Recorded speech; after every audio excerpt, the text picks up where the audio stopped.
The year was 2147, and humanity had finally reached the stars, building colonies on 17 different worlds across 8 decades of expansion into the galaxy that had once seemed so impossibly vast and empty. But the galaxy was not empty at all. And humanity was not alone. The Galactic Sovereignty Council had ruled known space for 40,000 years.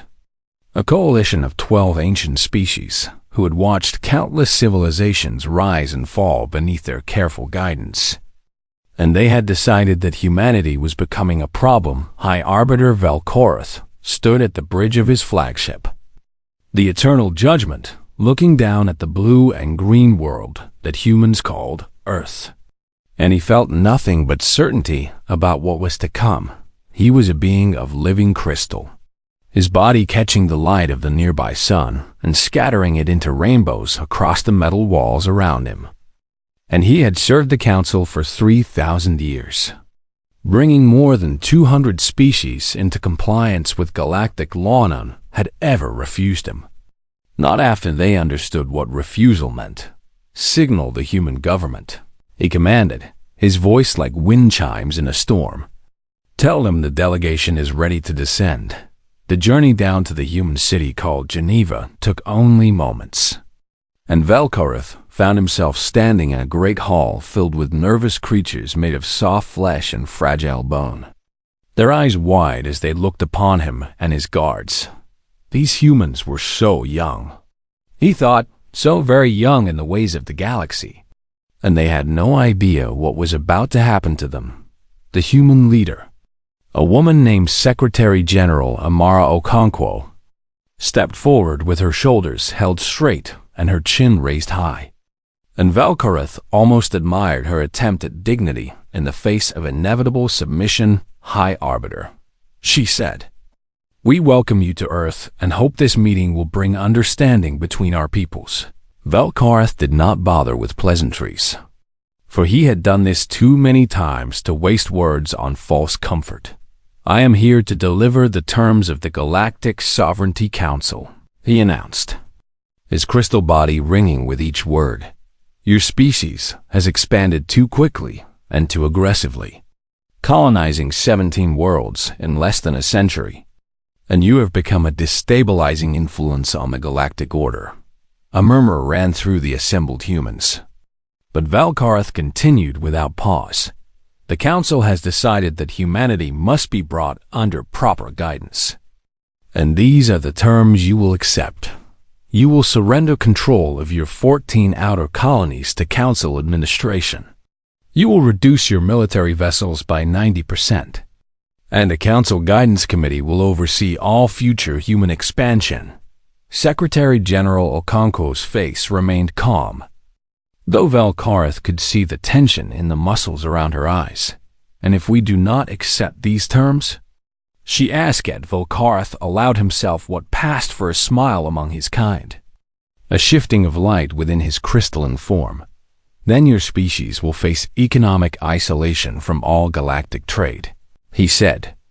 And if that proves insufficient, the council will authorize pacification measures. And I assure you that no species has ever survived pacification with their civilization intact. The hall fell silent, and Vel'Korath watched the humans exchange glances among themselves, their soft faces showing fear and uncertainty and something else he could not quite identify. He had seen this moment hundreds of times before. The moment when a young species realized that the universe was not fair and that power belonged to those who had held it longest. We need time to consider your terms, Secretary General Okonkwo said finally. This decision affects all of humanity and cannot be made in haste. Vel'Korath had expected this request, for every species asked for time, hoping that delay would somehow change their situation or bring them some miracle of salvation. You have 30 standard days, he declared. I will remain in orbit with my fleet, and when the time has passed, you will deliver your acceptance of the Council's terms, and we will proceed with the transition of authority. He turned to leave, his crystal form catching the light from the great windows of the hall. And he paused at the doorway to deliver one final message. "Do not think of resistance," he said without looking back. "The Council has crushed rebellions from species far older and more powerful than yours. And in 40,000 years, not a single civilization has successfully defied us. So use your 30 days to prepare your people for the changes to come, not to dream of impossible victories." With that, he departed, his guards falling into formation around him as they made their way back to the shuttle that would carry them to the fleet above us. The shuttle rose through Earth's atmosphere. Velkarth allowed himself a moment of satisfaction, for this mission would be one of his easiest conquests. These humans were barely out of their own solar system, their technology primitive by Council standards, their military laughably small compared to the 400 warships he had brought to ensure compliance in 30 days. They would kneel, just as every other species had knelt before them. What Velkarth did not see, what he could not have understood even if he had seen it, was the look that passed between the human delegates after he left the hall. It was not the look of fear or despair that he had witnessed so many times before. Secretary General Okonkwo caught the eye of Admiral Marcus Chun across the room, and something passed between them in that glance, something that would have troubled Velkarth greatly if he had been able to recognize it.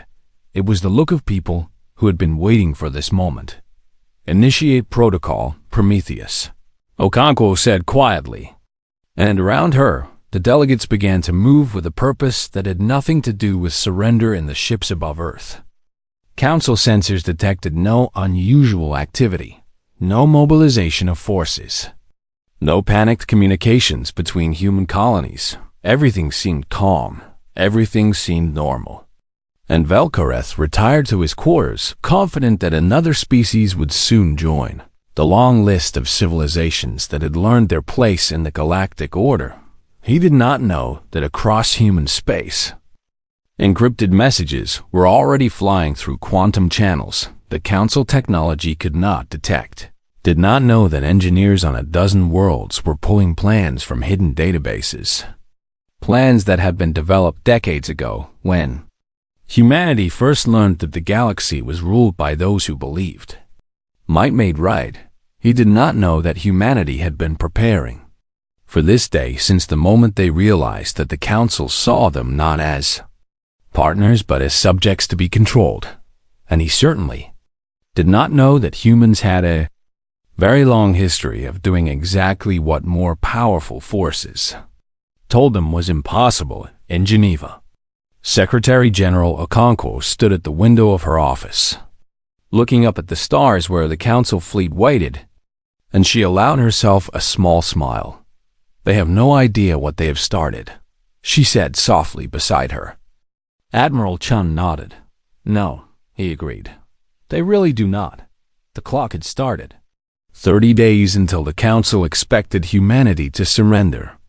30 days that would change the galaxy forever, and somewhere in the vast network of human civilization, wheels began to turn that had been waiting 80 years for this moment. The first week passed, and the Council watched Earth with growing confusion. For the humans were doing nothing at all. High Arbiter Velkarth had expected panic, had expected desperate attempts at negotiation, had expected the humans to beg for better terms or to plead for mercy, as so many species had done before them. Instead, there was silence. The human news networks continued their normal broadcasts about sports and entertainment and local politics, as if the ultimatum had never been delivered, as if 400 warships were not hovering above their world with the power to end their civilization.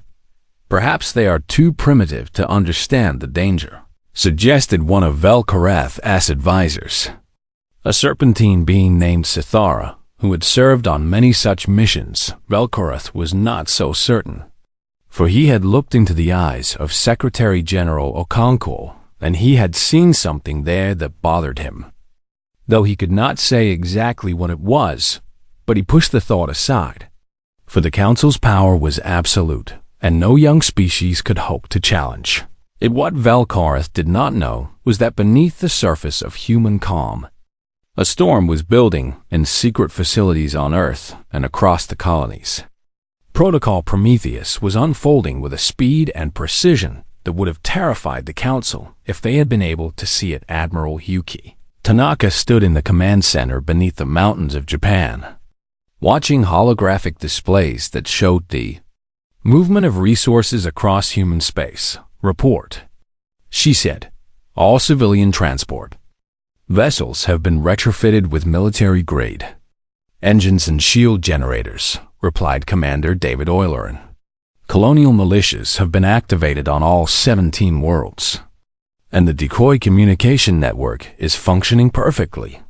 Tanaka nodded, her face calm but her eyes sharp with focus. And the primary assets, she asked, in position around all 12 Council homeworld systems, Eulerin confirmed. The stealth ships made it through their sensor networks without detection, just as the engineers promised they would. This was the heart of Protocol Prometheus. The secret that humanity had been building since first contact revealed the true nature of galactic politics 80 years ago.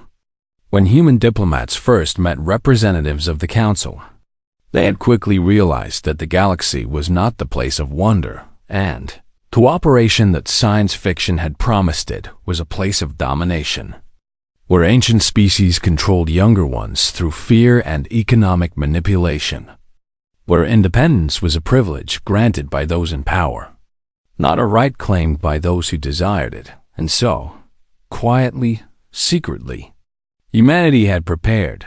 They had developed stealth technology that could hide ships from Council sensors. They had built weapons capable of triggering catastrophic solar events.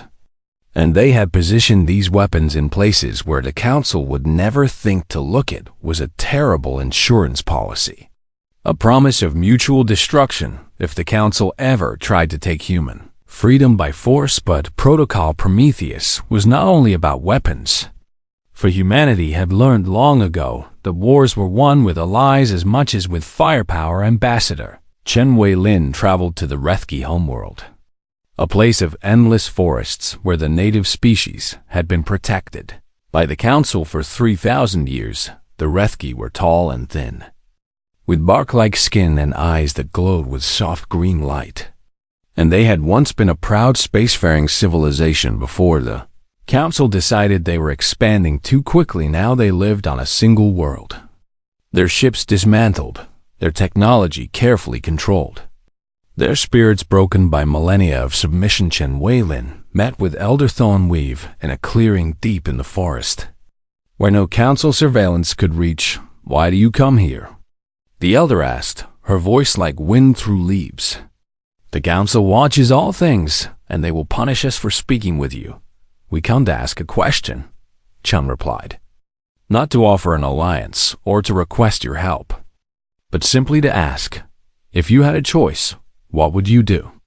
Elder Thornweave was silent for a long moment, a glowing eye searching Chun's face for deception or manipulation. We would remember who we once were, she said finally, before the Council took everything from us. Chun nodded and stood to leave. Then perhaps, she said, you should start remembering now, for the galaxy is about to change. Similar meetings took place across Council space, with the Ulu who had once built magnificent orbital cities, with the Ven whose mathematical sciences had been the envy of 100 worlds, with a dozen other species who had been ground down by Council rule until they forgot what freedom felt like. Humanity asked them nothing and offered them nothing, except for one simple idea, that the story was not over until they decided it was back on Earth. The second week of the ultimatum passed, and still the humans showed no sign of preparing to surrender. Velikoth grew irritated and demanded a meeting with human representatives, wanting to remind them that time was running short and that the Council's patience was not unlimited. Ambassador James Whitmore met him aboard the Eternal Judgment, a man with gray hair and steady hands who showed no fear despite being surrounded by Council guards. Your species seems to misunderstand your situation, Valkarth said. his crystalline form pulsing with barely contained frustration. "You have less than 2 weeks remaining. And yet, you make no preparations for the transition of authority." Whitmore smiled, an expression that Velkorath found deeply unsettling. "We are preparing," the ambassador said. "Just not in the way you expect." "Then explain yourself," Velkorath demanded. "For I grow tired of human silence. Have you ever heard of a game called poker, High Arbiter?" Whitmore asked Ed Velkorath had not. "It is a card game," Whitmore continued, "where players bet against each other without knowing what cards their opponents hold. And the winner is often not the one with the best cards, but the one who best hides their intentions." "I do not play games," Velkorath said coldly. "No," Whitmore agreed. "You do not, and that is precisely your problem. For you have played this same hand against 200 species and won every time. So you have forgotten that someone might eventually hold better cards than you." Velkorath's crystal body rang with anger. But before he could respond, Whitmore stood and straightened his jacket. "We will deliver our response on the 30th day." "As agreed," the ambassador said. "I suggest you prepare yourself for something unexpected." He left without waiting for permission, leaving Velkorath staring after him with something unfamiliar churning in his ancient mind. It took him several minutes to recognize the feeling. It was doubt on day 29. The Council fleet moved into attack formation around Earth, ready to begin pacification operations if the humans refused to submit. Velkorath stood on his bridge, watching the blue planet turn beneath him, and he told himself that there was nothing to fear, that the Council's power was absolute, that these young soft creatures could not possibly threaten 40,000 years of galactic order. Then the transmission arrived from Earth, and everything changed. "We have considered your terms," the message read. "Our response will be delivered in person." Velkorath felt the doubt grow stronger, but he pushed it aside and prepared to receive humanity's surrender. He had no idea that surrender was the last thing on humanity's mind. Day 30 arrived, and the galaxy held its breath without knowing it. Admiral Yuki Tanaka boarded the shuttle alone, wearing her dress uniform with every medal she had earned displayed on her chest.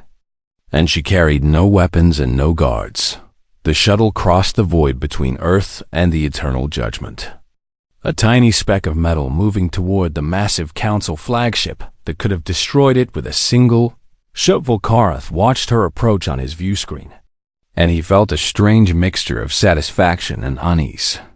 For something about this moment did not feel like the hundreds of surrenders he had witnessed before when Tanaka stepped onto the bridge of the Eternal Judgment. She walked with the confidence of someone who owned the room, not the beaten posture of a defeated enemy. "Admiral Tanaka," Velkorath said, his crystal form shifting with colors that indicated his suspicion. "I assume you have come to present humanity's acceptance of our terms." Tanaka smiled. "And it was not the smile of surrender, actually," she said. "I have come to present a counteroffer." The bridge fell silent, Council officers exchanging glances of confusion. For no species had ever made a counteroffer. Not when 400 warships surrounded their homeworld. "You must understand your situation," Velkorath said, his voice hardening. "You are in no position to negotiate." "Then allow me to explain our position," Tanaka replied calmly. And she pulled a small device from her pocket, a holographic projector that she activated with a single touch. The air above the device filled with a map of the galaxy, showing the 12 Council homeworld systems glowing with bright markers. "These are your homeworlds," Tanaka said. "The birthplaces of the 12 species who have ruled this galaxy for 40,000 years. And right now, as we speak, each of these systems contains something very special." Velkorath's crystal body stopped shifting, freezing into perfect stillness as he watched. 8 years ago, we developed a new class of stealth ship, Tanaka continued, completely undetectable by any known sensor technology. And we have spent the last 5 years moving these ships into position around every council homeworld. Impossible. Sithara hissed from behind Velkorath. Our sensors would have detected any intrusion. Your sensors detected nothing because there was nothing to detect.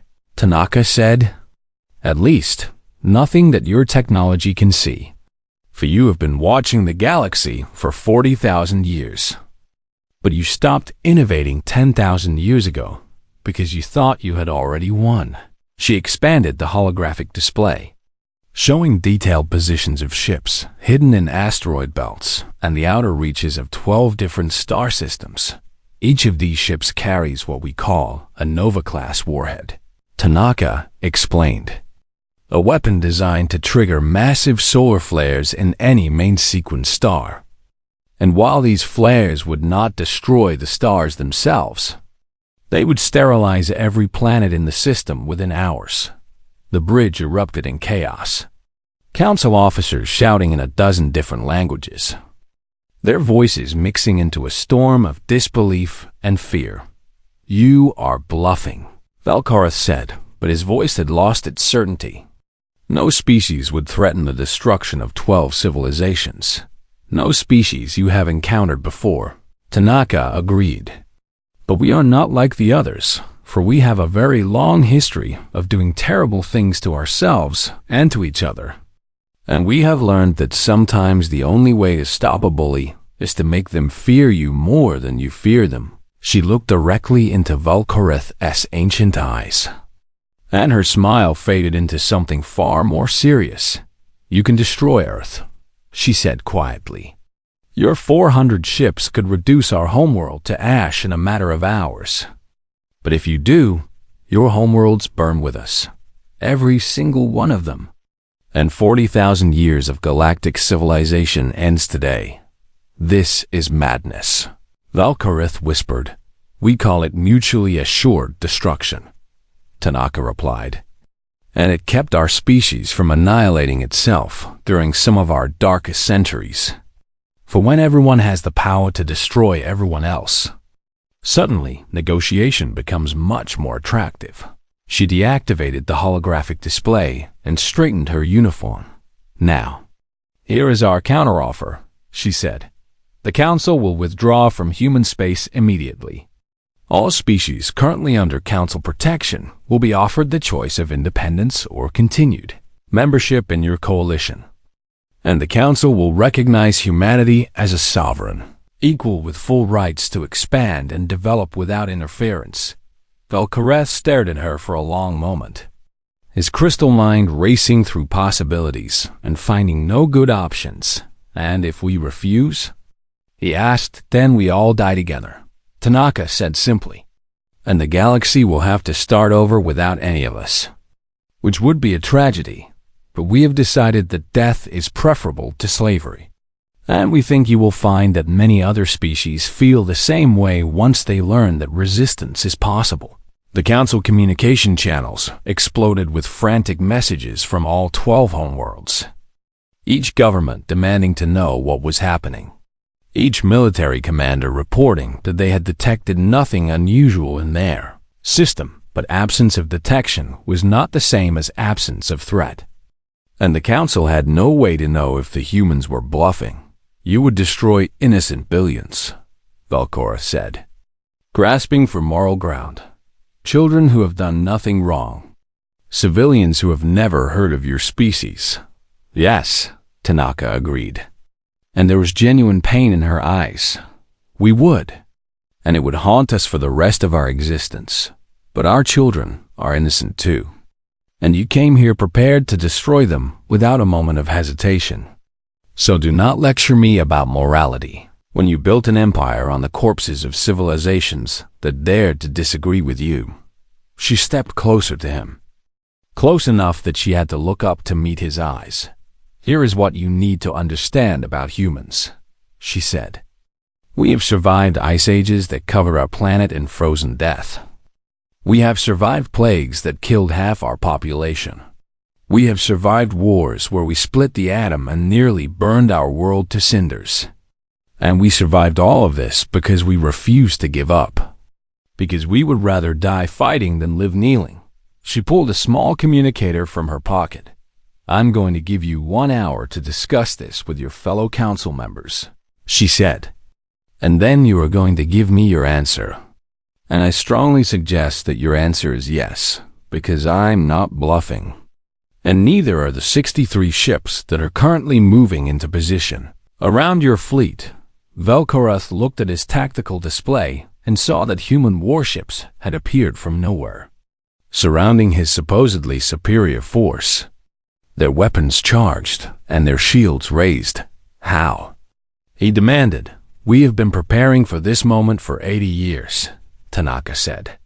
Ever since we learned what kind of galaxy we lived in, and we hoped it would never come to this. We hoped the Council would see us as partners instead of subjects. But you made your choice when you came here with 400 warships and demanded our surrender. She walked toward the door, pausing at the threshold to look back at him. 1 hour. High Arbiter, she said. Choose wisely, for the future of the galaxy depends on what you decide. Then she was gone, leaving Velkorath and his officers staring at tactical displays that showed human ships everywhere. Ships that had appeared from empty space like ghosts. Ships that should not exist according to everything the Council knew about physics and technology for the first time in 40,000 years. The Galactic Sovereignty Council did not know what to do across the galaxy. Other species watched and waited, sensing that something fundamental was about to change. The standoff lasted 11 days. 11 days that shook the foundations of galactic civilization to their core on the first day. The Council demanded that humanity stand down and surrender their hidden weapons, threatening total war if the humans refused to comply. Admiral Tanaka's response was simple. No. On the second day, the Council sent messages to every species in the galaxy, declaring humans to be terrorists and demanding that all civilizations cut ties with Earth immediately. The messages went unanswered, for the other species were watching, waiting to see what would happen when someone finally stood up to the ancient powers that had ruled them for so long. On the third day, something unexpected happened. The Rethki, who had been silent for 3,000 years, who had accepted Council rule without complaint since before humans discovered fire, transmitted an open message that every ship and station in the galaxy could receive. We stand with Earth, Elder Thornweave announced, her bark-like face filling view screens across 1,000 worlds. And we call upon all species who remember what freedom means to stand with us. Velkorath watched the transmission from his bridge, his crystal form flickering with colors that indicated deep distress, for this had never happened before. Not in 40,000 years of Council rule. They have no ships, Sithara said, trying to comfort his master. No weapons, no way to help the humans. This is merely words. Words can be more dangerous than weapons, Velkorath replied quietly. And he was right. On the fourth day, the Ulu added their voices to the Rethki, and then the Ven, and then the Craxian Mining Collective, and then a dozen more species who had been ground under Council rule until they forgot. One hope felt like they had no armies to offer, no fleets to contribute, but they had something more powerful. They had unity. And they had the courage to speak after millennia of enforced silence. By the fifth day, the Council's unity was cracking. 3 Council species secretly contacted Earth through back channels, offering neutrality in exchange for assurances that their homeworlds would be spared if war broke out. 2 others, the Methane Lords of Rix and the Crystal Mines of Kethera, announced that they were withdrawing from the Council entirely, declaring that they wanted no part of a war that could end in mutual annihilation. This is falling apart, Sithara said. And for the first time, Velkorath heard fear in his advisor's voice on the 7th day. High Arbiter. Velkorath made a decision that he believed would restore order and remind the galaxy who truly held power. He ordered a strike force of 50 warships to attack the human colony at Kepler 442. a peaceful world of farmers and scientists who had nothing to do with the standoff. Intending to show humanity and the watching galaxy that the Council was not afraid to use force, the strike force entered the Kepler 442 system, expecting an easy target, expecting terrified colonists and perhaps a handful of outdated defense satellites instead. They found an empty planet the colonists had been evacuated days ago, moved to safety aboard ships that the Council had not detected, and the system itself had been transformed into a trap mines floated in clouds so dense that sensors could not calculate safe paths through them. And they were not ordinary mines, but advanced devices that could adjust their positions to intercept incoming vessels. Council commander ordered a retreat, only to discover that human ships had moved into position behind his fleet. Cutting off his escape route, Admiral Tanaka's voice came over every communication channel in the system. "You are in our house now," she said. And her voice was calm and cold. "Surrender your vessels and your crews will be treated humanely according to the laws of war that we have established for ourselves. Or do not surrender and die in a system that we have spent 6 months preparing specifically for this moment." 47 of the 50 ships surrendered within the hour.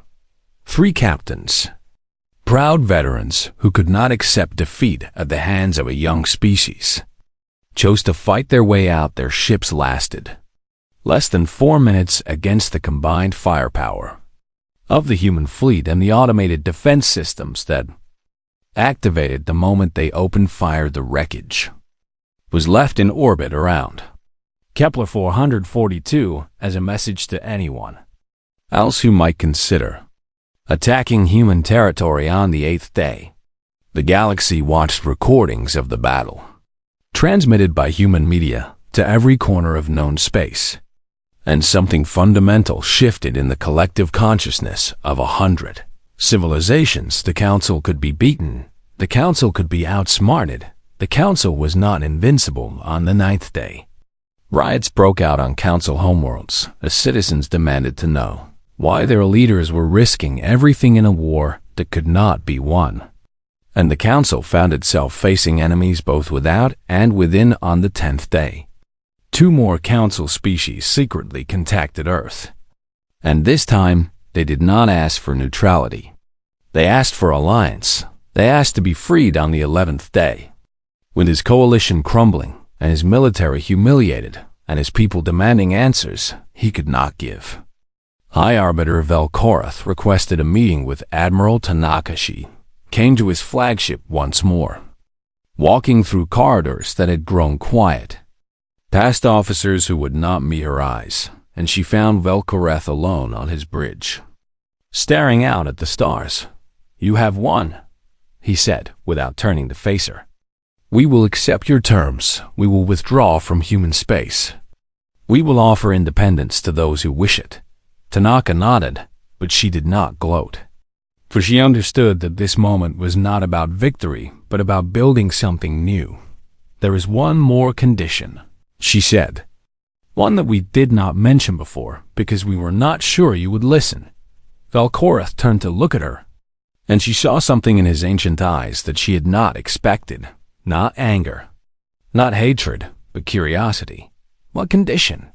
he asked. "We want peace," Tanaka said simply. "Not just the absence of war, but actual peace. A new order where species can grow and expand and develop without fear of being controlled by those who came before them. And you think such a thing is possible?" Velkorath asked, his voice bitter. "After everything that has happened, after threats of mutual destruction and battles that cost lives on both sides?" "I think it has to be possible," Tanaka replied, "because the alternative is a galaxy where everyone lives in fear. And I do not want that future for my people, or for yours." She stepped closer to him. And for a moment they were not enemies, but 2 tired beings who had carried the weight of civilizations on their shoulders. "The Council made mistakes," she said. "Terrible mistakes over 40,000 years. But you are not the only ones who made mistakes, for humans have done terrible things too. And we have learned that the only way forward is to acknowledge the past and build something better. Velkorith was silent for a long moment, processing her words with a mind that had seen empires rise and fall. "I do not know if I can trust you," he said finally. "You do not have to trust us," Tanaka replied. "You just have to give us a chance to prove that trust is possible, and that is all we ask. A chance to show you that the galaxy can be more than a place of domination and fear." She held out her hand, a human gesture of agreement that Velkorith had learned about during his studies of this strange species. After a long pause, he extended his own crystalline limb and touched her fingers. "Then let us begin," he said, and with those words, 40,000 years of galactic order came to an end, and something new began to take its place. The Treaty of Geneva was signed on Earth, in the same hall where High Arbiter Velkorith had delivered his ultimatum. Just 43 days earlier, representatives from every council species stood alongside delegates from dozens of formerly subjugated civilizations, and humans moved among them all. Serving as host to the gathering that would reshape the galaxy, Secretary General Amara Okonkwo stood at the podium, looking out at an assembly that would have seemed impossible just weeks ago. And she spoke words that would be remembered for millennia. "Today we do not celebrate a victory," she said, "for there are no victors in a conflict that brought the galaxy to the edge of annihilation. But we do celebrate a beginning, a chance to build something better than what came before." The treaty itself was simple in its core principles. All species would be recognized as sovereign equals. Expansion and development would be matters of negotiation rather than domination. And a new body called the Free Systems Compact would replace the Galactic Sovereignty Council as the primary forum for interstellar cooperation. But the Compact would be different from the Council, for it would have no power to compel obedience, no authority to demand submission. No fleet of warships ready to pacify those who disagreed. It would be a partnership of equals, held together not by fear, but by mutual benefit and shared values. After the signing ceremony, delegates from across the galaxy gathered in smaller groups to discuss the future, and Admiral Yuki Tanaka found herself surrounded by representatives who wanted to know what humanity intended to do with its newfound influence. "You could lead the compact," said Ambassador Thornweave of the Rethki, her bark-like face showing an expression that Tanaka had learned to recognize as hope. "You have proven yourselves capable of standing against the Council, and many species would follow you." Tanaka shook her head. "We did not do this to rule," she said. "We did this so that no one has to kneel, not to the Council, not to us, not to anyone. But someone must lead," insisted the Ulu delegate, a being of shifting liquid metal who had once commanded great orbital stations before the Council stripped their people of space travel. "Then lead yourselves," Tanaka replied. "Each of you in your own way, according to your own values and traditions. And when you need to work together, come together as equals and find common ground. Is that how humans do things?" The Ulu Tanaka laughed, a sound that still surprised many of the alien delegates who had not spent much time around her species. "Not always," she admitted. "We have made many mistakes, and we will probably make many more. But we have learned that the best decisions come when everyone has a voice. And we have learned that power concentrated in too few hands always leads to abuse." She looked around at the diverse gathering of species, each unique, each with their own history and culture and dreams. "You were great once," she said. "All of you, before the Council told you that you could not be. And you can be great again, not because humans tell you to be, but because you choose it for yourselves." In another corner of the hall, Ambassador Chun Wei-Lin sat with High Arbiter Velkorith, who had been stripped of his rank but allowed to attend the ceremony as an observer. "I still do not understand," Velkorith said, his crystal form dim with what Chun had learned to recognize as confusion. "You could have demanded tribute, territory, submission. You could have become what the Council was, only more powerful. Yet you asked for nothing. We asked for peace, Chun replied. And we asked for a chance to prove that different species can live together without one dominating the others. But why? Vel'Kareth pressed. What do you gain from this? Chun considered the question carefully before answering. We gain neighbors instead of enemies, she said. We gain trading partners instead of conquered peoples. We gain friends instead of subjects. And we gain the chance to explore a galaxy where we do not have to constantly watch our backs for those who wish us harm. The Council provided stability, Vel'Kareth argued, though his voice lacked conviction, for 40,000 years. There were no great wars between species. There were no great wars because every species that might have fought one was crushed before it could become a threat. Chun pointed out gently. That is not peace, that is submission. And it is not stability, it is stagnation. She leaned forward, meeting his ancient eyes with her own. Let me tell you something about humans, she said. We have been the underdog before, many times throughout our history. We have faced empires and plagues and disasters that should have destroyed us. And every time we survived, not because we were the strongest or the smartest, but because we refused to accept that the story was over. The Council has existed for 40,000 years, Vel'Kareth said. We have seen countless species rise and fall, and we believed that we understood how the galaxy worked. You understood how the galaxy worked when you were the only ones with power, Chun corrected him.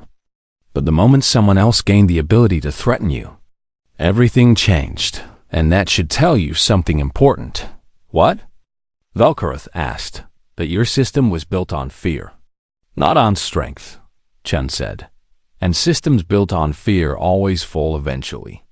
Because fear is not a foundation, it is a cage. And eventually, something will come along that is more afraid of the cage than of what is inside it. She stood and offered him her hand. The galaxy is changing, she said. And you can change with it or you can watch from the sidelines. But either way, it will never go back to what it was. And I hope you will choose to be part of what comes next. Vel'Kareth looked at her hand for a long moment, remembering all the species he had forced into submission over 3,000 years. All the civilizations he had crushed beneath the weight of Council authority. Then he reached out and took her hand. I will try, he said 100 years later. The Free Systems Compact had grown to include over 60 species, and the old Council homeworlds had slowly integrated as equals rather than rulers on Earth.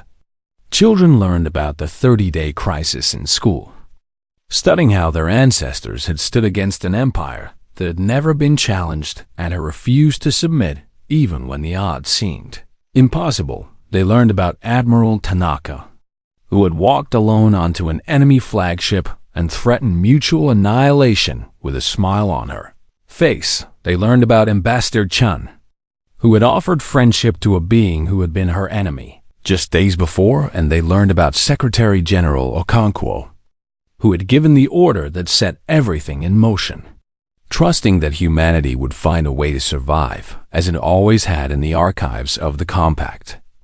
There was a recording that was played every year on the anniversary of the Treaty of Geneva. A message from Admiral Tanaka to the Council fleet moments before the standoff ended. You wanted to know what humanity would do when pushed. Her voice said, clear and calm and absolutely certain. Now you know, we push back. But there was another recording, less famous but perhaps more important, of her final words to the assembly after the treaty was signed.